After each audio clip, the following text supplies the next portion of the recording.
Un reportage Charles Divot et Mélina Huette.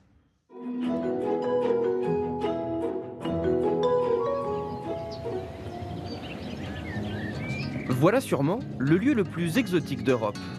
Une île où même en plein milieu de l'hiver, la température ne descend pas en dessous de 20 degrés. D'où le surnom de Tenerife, l'île de l'éternel printemps.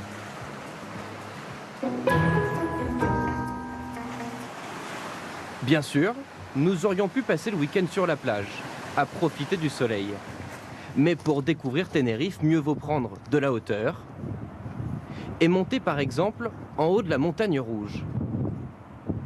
Le seul moyen pour accéder au sommet de la montagne rouge, c'est d'emprunter ces chemins de randonnée. L'ascension est un peu fatigante, mais la vue en haut vaut vraiment le détour.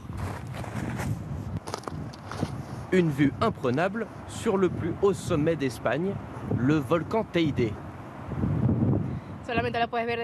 Il n'y a que du sommet de la montagne qu'on a une telle vue, et c'est ce qui la rend unique. Notre deuxième incontournable se trouve à 50 km de route. L'occasion pour nous de profiter des paysages incroyables qu'offre l'île volcanique. Nous voici à la Orotava, la plus vieille ville de Tenerife. C'est là qu'est née l'une des spécialités de l'île, le gofio.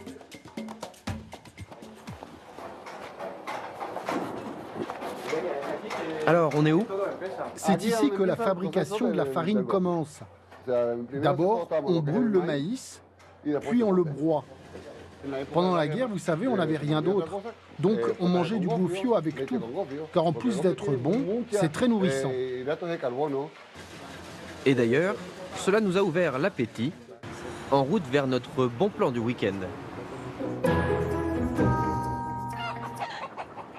Notre premier bon plan se situe dans les hauteurs de Tenerife, à près de 2000 mètres d'altitude. Derrière ce qui ressemble à première vue à un hangar est en fait un guachinche, un restaurant très particulier.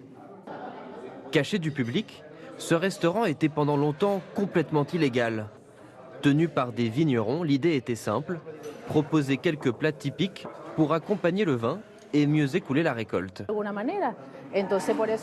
C'est vraiment le restaurant typique de Tenerife. Nous, par exemple, nous ne sommes ouverts que 6 ou 7 mois. Mais dès qu'il n'y a plus de vin, on ferme le guachinche. Aujourd'hui légal, c'est un symbole de l'île et surtout un très bon plan. Le menu est à 7 €. À Tenerife, rien n'est plat. Toutes les maisons sont accrochées à flanc de montagne. Et c'est le cas de notre hôtel. Bonjour. Bienvenue à San Pedro. C'est une vue incroyable, la meilleure de tout le nord de l'île, entourée de bananiers, regardez. Très loin des complexes hôteliers, ici, il n'y a que 4 chambres et une seule vue. Dormir dans cette maison d'hôte vous coûtera 39 € la nuit.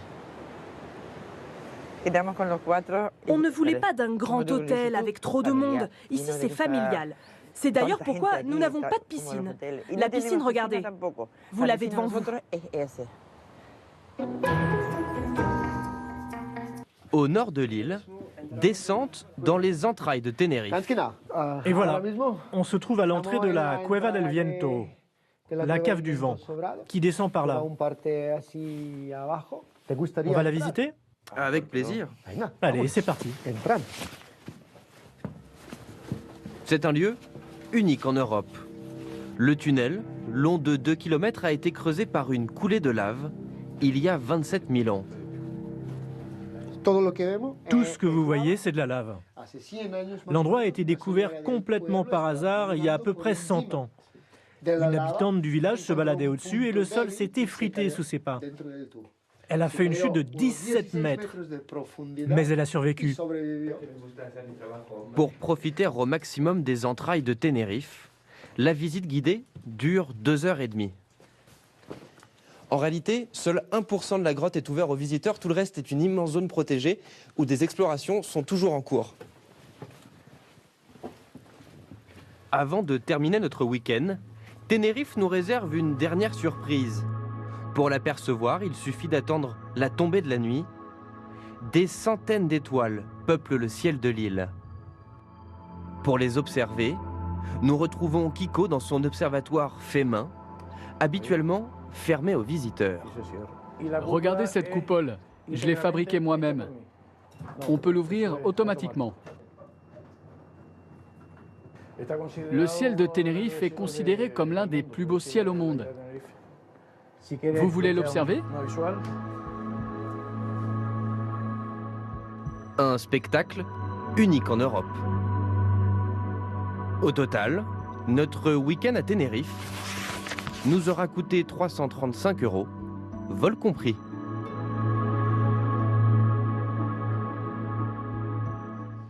Allez, on va maintenant partir à la découverte d'un lieu fascinant dans le sud de la France. Le massif de la Sainte-Baume vient tout juste d'être classé parc régional. Il séduit évidemment les amoureux de la nature, mais il a aussi ce petit supplément d'âme lié à son histoire, ou plutôt à sa légende.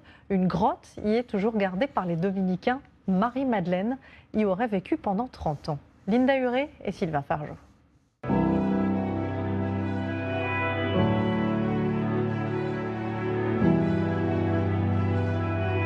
C'est l'une des plus anciennes forêts de France, où le sacré est presque omniprésent.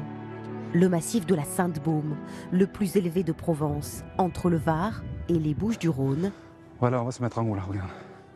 Il culmine jusqu'à 1150 mètres d'altitude. C'est un navire minéral en fait qui part d'est en ouest avec deux horizons bien particuliers, qui est un horizon nord qui est plus humide et une zone sud qui est beaucoup plus méditerranéenne. Denis Caviglia photographie depuis de nombreuses années ces crêtes, cette garrigue. Tu vois ces roches-là, ça s'appelle les barres du chemin de fer. Un site naturel préservé sur plusieurs dizaines de milliers d'hectares, tout juste devenu parc régional. C'est une bénédiction parce qu'en fait, on va pouvoir aménager le territoire, on va pouvoir le protéger, on va pouvoir surtout le faire passer d'une génération à une autre dans une symbiose. Vous n'étiez jamais venu? Non, c'est la première fois. Ces sentiers accueillent des marcheurs au cœur d'un écosystème varié. Trésor naturel, 138 hectares de forêt datant de l'ère glaciaire, qui accueille notamment la plus grande hêtraie de France. Aujourd'hui, on a quand même des espèces remarquables, aussi bien des chênes blancs, des tilleuls, des érables, évidemment les arbres symboliques comme ce magnifique if. À travers cette forêt, randonneurs et pèlerins se rendent jusqu'au site le plus visité du massif, la grotte de la Sainte-Baume, après avoir gravi 150 marches. Ce sont les dominicains qui gardent cet étonnant sanctuaire où, selon les croyances, Marie-Madeleine aurait vécu. Vous avez marché à peu près 45 minutes dans cette forêt qui est très belle. Vous êtes rentré dans un lieu sombre et obscur. Donc c'est sûr que tous les sens sont disposés au recueillement. Chaque année, des milliers de visiteurs viennent découvrir ce massif, son patrimoine, sa biodiversité. Sur 80 000 hectares, la Sainte-Baume est désormais le 52e parc régional français. Elle avait séduit la France avec sa chevelure flamboyante. Axel Red revient avec un nouvel album. C'est notre belle rencontre de la semaine dans Playlist. Une playlist qui commence avec deux Marseillais qui aiment leur ville et qui le chantent haut et fort. Anissa Sekai et Christophe Moutot.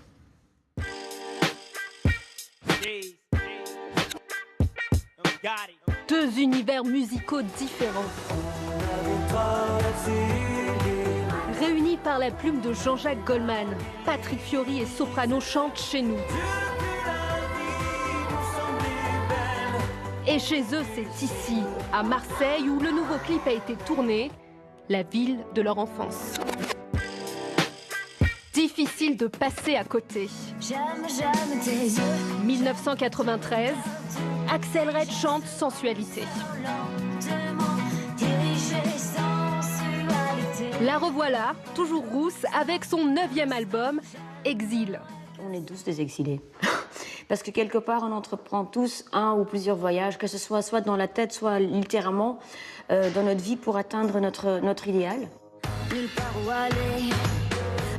Son idéal à elle, un album pop, soul, composé et écrit par la chanteuse, en partie à Los Angeles.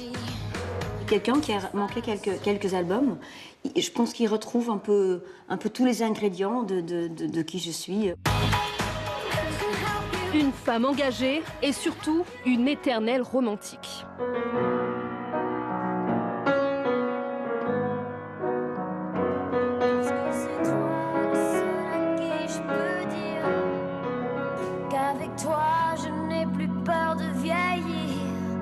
Et après, on dit la chanteuse.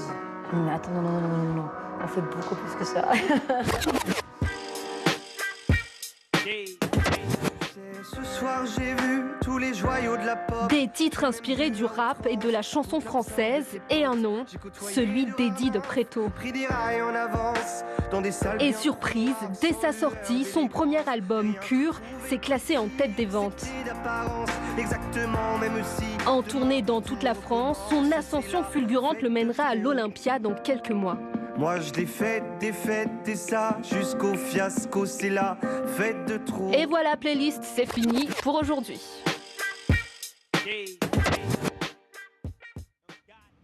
Et vous avez aperçu Patrick Fiori et Soprano tout à l'heure, deux artistes qui vous ont régalé lors du concert des Enfoirés. Eh bien, n'oubliez pas, un CD ou un DVD acheté, ce sont 17 repas offerts.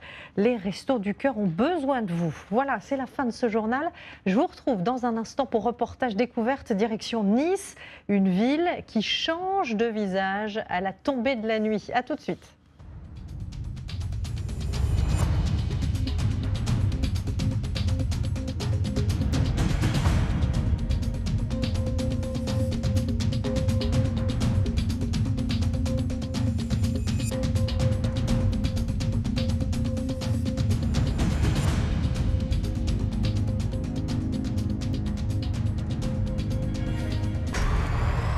Dans The Voice.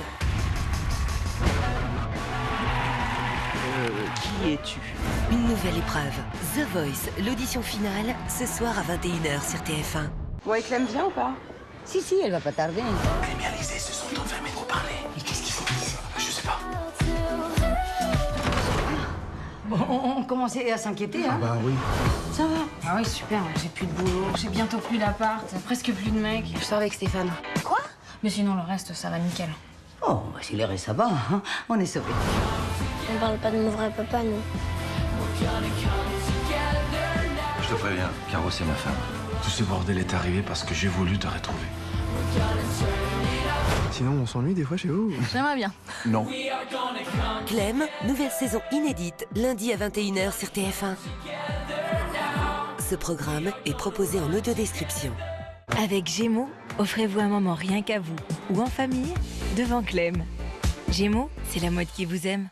Les goûts et les couleurs, ça ne se discute pas. Retrouvez Clem avec Dragébus. Haribo, c'est beau la vie pour les grands et les petits. Le bouchon cristalline peut s'ouvrir en un seul clic. Il reste attaché à la bouteille pour pas le perdre dans la nature. Et clac, il se referme. Nouveau bouchon cristalline.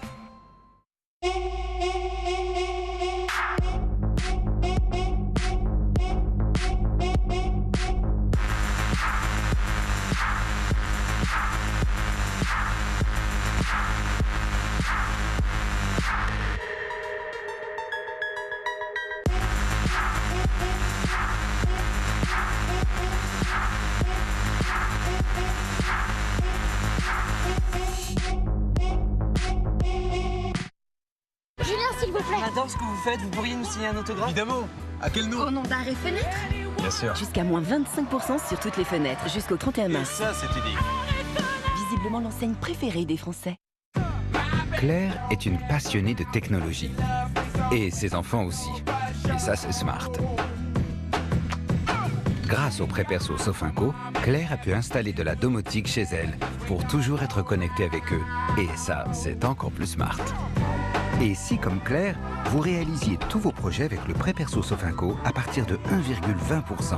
Un taux exceptionnel disponible pendant 2 jours. Sofinco. Smart Money, Smart Life.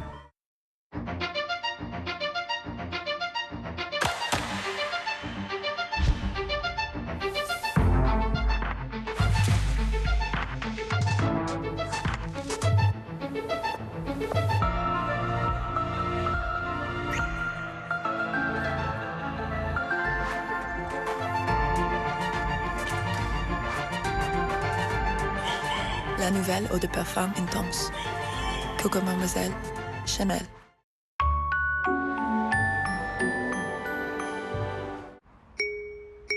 Reportage avec le compte CIC Mobile. Un compte, une carte, un forfait mobile et surtout 8000 conseillers.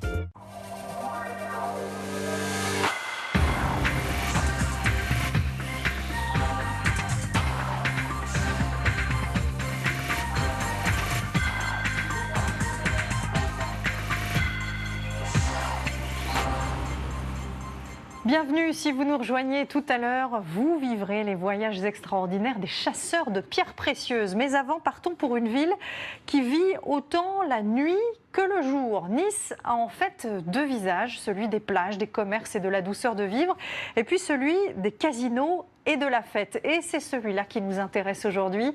Le soir venu, vous allez le voir, la capitale de la Côte d'Azur ne s'endort pas. Il y a toujours un lieu insolite ou une boîte de nuit secrète à découvrir. Voici Nice la nuit, un reportage découverte signé Émilie Refait et Fabrice Launay.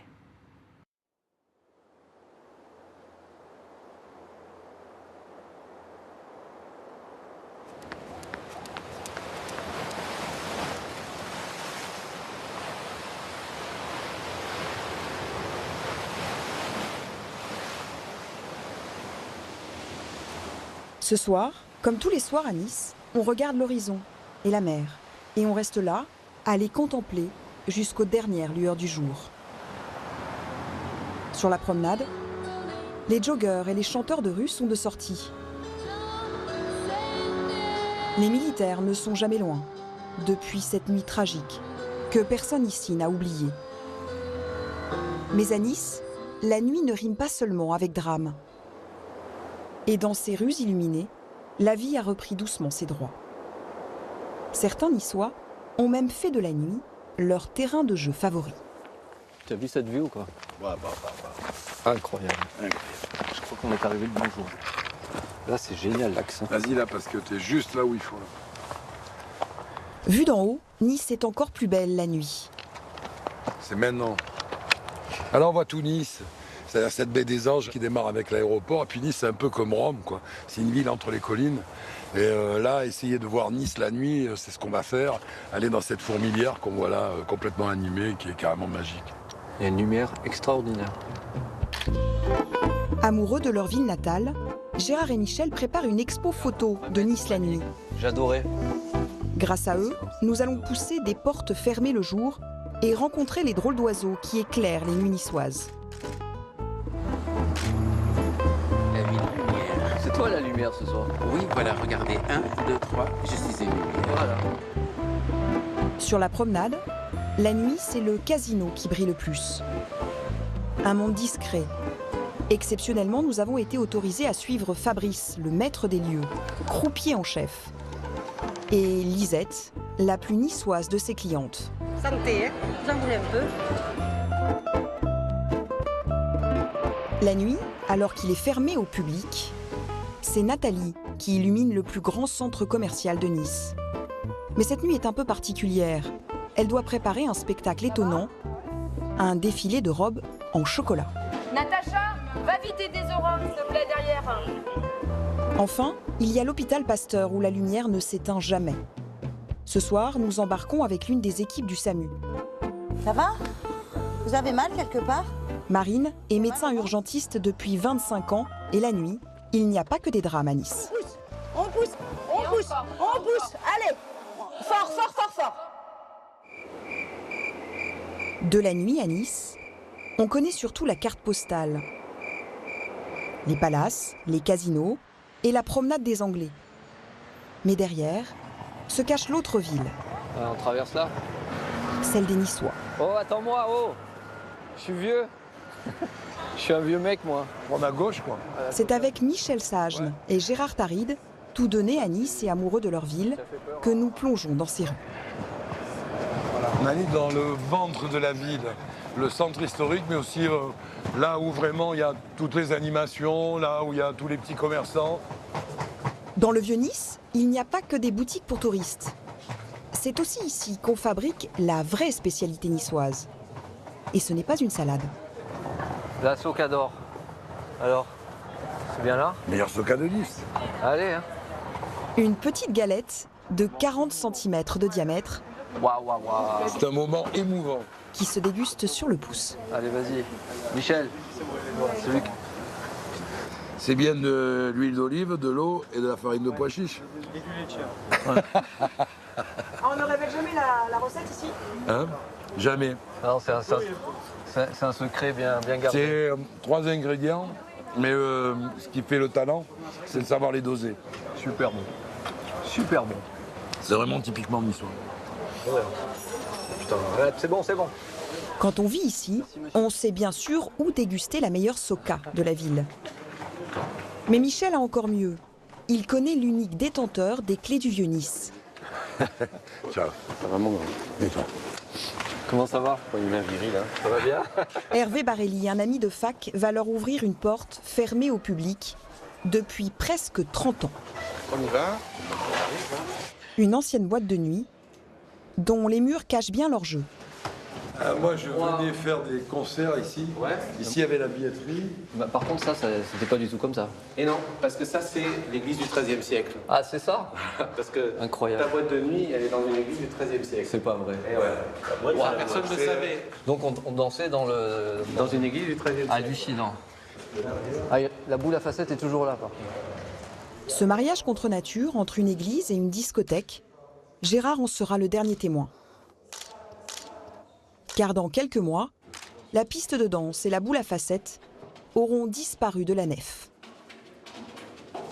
C'est pas le vrai sol de l'église? Non, le sol de l'église, il est 6 mètres en dessous.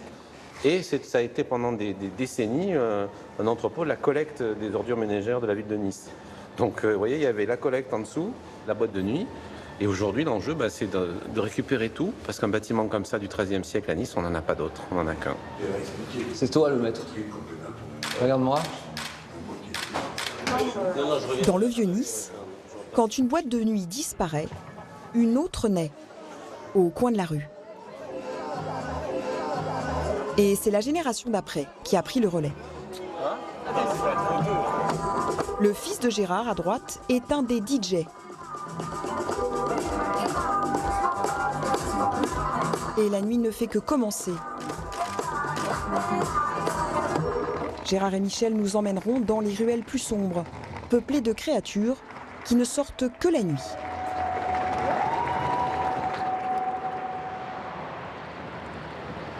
Sur la promenade, les casinos sont tout à la fois incontournables et mystérieux.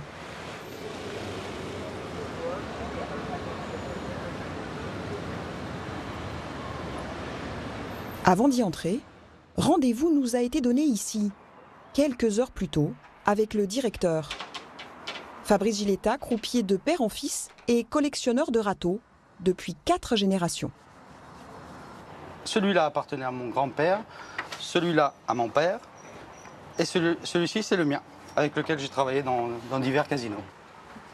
Et l'héritage de Fabrice ne s'arrête pas là.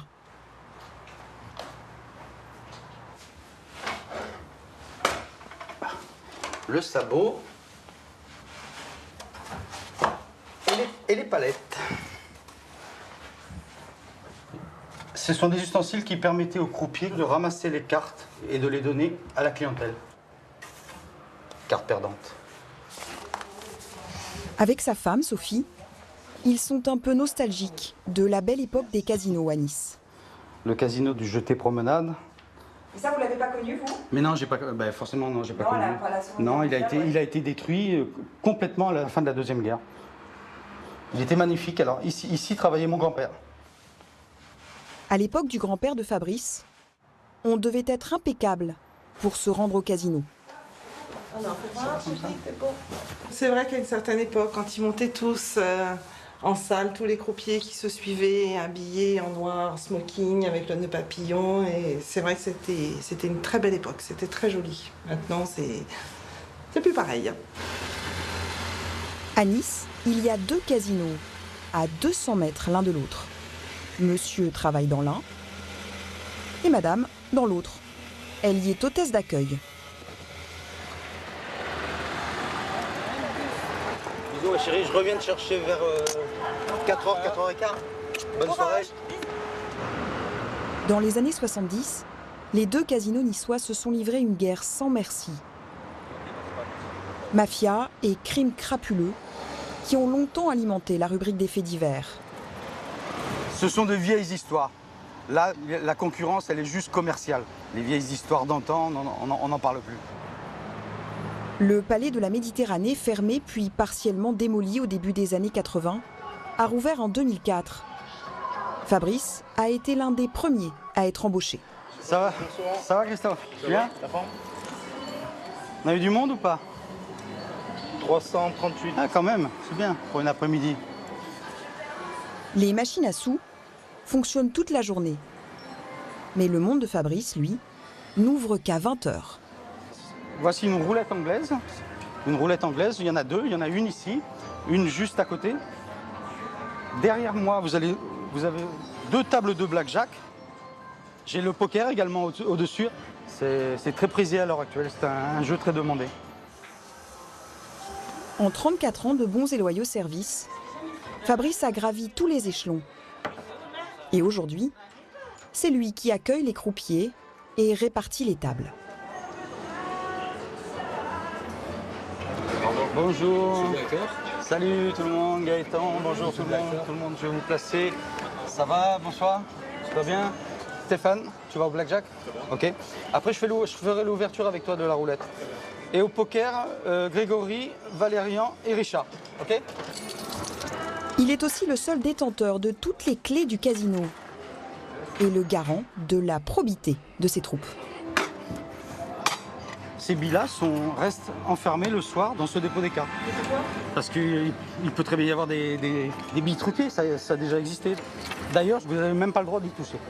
Ah bon? Ça va plus loin que ça. Parce qu'un client pourrait changer et mettre une bille. Je veux dire, donc c'est vraiment notre matériel. Voilà. Autour des 7 tables de jeu et des croupiers cravatés, des centaines de machines à sous et quelques habitués. Parmi eux, Lisette, 75 ans, la plus niçoise de toutes les clientes du casino. Merci. Moi, je suis niçoise de 4 générations. J'ai fait tous les métiers du monde, sauf un. J'ai vendu sur le cours Saléa, j'ai fait des animations, j'ai fait la 40 ans de la coiffure. Alors, vous voyez, j'ai 2 prothèses de genoux, 40 ans de coiffure, le dos et j'ai fait tous les métiers, sauf un. Je ne le dis pas. Je suis restée 53 mariée et j'ai jamais eu d'amant. Vous voyez. Ah, vous cherchez un amant? Non, 75 ans, non. Depuis qu'elle a perdu son mari, Lisette vient ici tous les soirs. Enfin, presque. Fabrice. C'est une cliente fidèle? Lisette, plus que fidèle, régulière et fidèle. Régulière, oui. Je passe pas 1 heure. Une heure occasionnellement. Le casino, c'est un peu sa deuxième maison. Et grâce à Fabrice, elle retrouve le sourire. Santé, hein? Vous en voulez un peu? Et tous les soirs, Lisette a son petit rituel.